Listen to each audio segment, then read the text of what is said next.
with me right now. We're having it out. Let's go. Come on. Come on.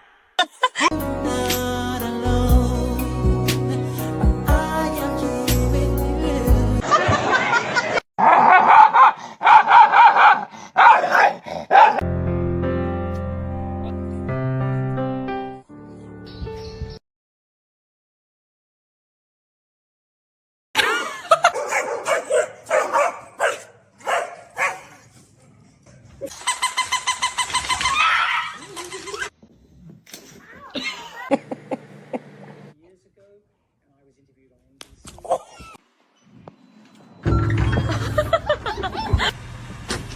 NBC.